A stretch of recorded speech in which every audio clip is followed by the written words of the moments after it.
Coming Home to Delhi by Madhur Jaffrey.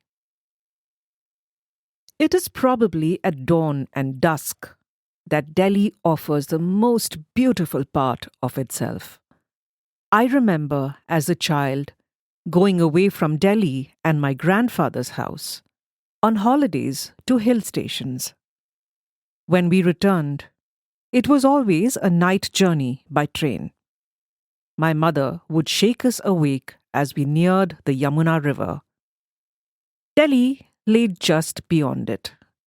Flocks of squawking miners and parrots would be circling the pink sky as the steam train travelled towards Delhi, and soon it was time for the morning tea. Tea was a simple affair, bought from vendors who marched up and down the train with a large kettle chanting, "Hot tea, hot tea." It was served in terracotta cups that added to the sugary, milky tea a delicious flavour of their own. As soon as we had had our tea, my mother would pull out her purse and take from it a generous amount of coins. This was a sign that the train was about to go over the Yamuna bridge. Each child, armed with a handful of coins, would choose a position by a window. We would take one coin at a time and hurl it onto the holy currents of the Yamuna. If the coin hit the water, our mother told us, we would be blessed.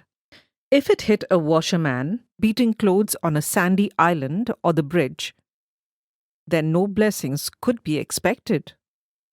We would try to get our blessings as quickly as possible because the approaching city called for our full attention. With the sun raining gold on it, the domes and minarets of the 17th century Mughal capital looked like they might be in a miniature painting. This was my city, the city where I was born, and the city of my ancestors. My heart invariably skipped a beat when I saw it. Delhi, India's capital city, is a combination of many Delhis. For the last 1,000 years, as rulers replaced each other, one Delhi was torn down to build another, often with the stones of its former self. One of Delhi's conquerors in the last millennium, the Mughals, were known for their great wealth and taste. They built two cities, of which Shah Jahanabad, now called the Old City, became famous throughout the ancient world as the seat of the Grand Mughal. Coming from distant places, these rulers longed for the food and climate of their home. They could do nothing about the weather, but they built gardens, water tanks, and canals. The Mughals carved marble canals that went through their palace bedrooms, and they ate their own food. As the years went by, some of their dishes were included and accepted as part of the city's local food. Persian-style pulaus that combined meat and rice, samosas, pakoris, and of course, tea. At my grandfather's house, the men in my family learned Persian poetry and ate delicate kebabs. The women, though allowed some education, were kept at home for most of the time. When they played tennis, the entire court was cleared so that no one could see them dashing about in flowing saris and tennis shoes. On cold winter evenings, a wood fire was lit in the drawing room where 3 benches stood in front of the fire. Here, the children, about 24 of us, would sit, playing word games. Behind the benches was a circle of sofas and a large chair. It was from here that grandfather held court. He loved to lecture his grandchildren on Delhi's history, and his best opportunities came at family picnics. These were held in the winter or during the monsoon season in a well-tended garden of a 17th century tomb or a 12th century palace. The entire family would go on the picnic.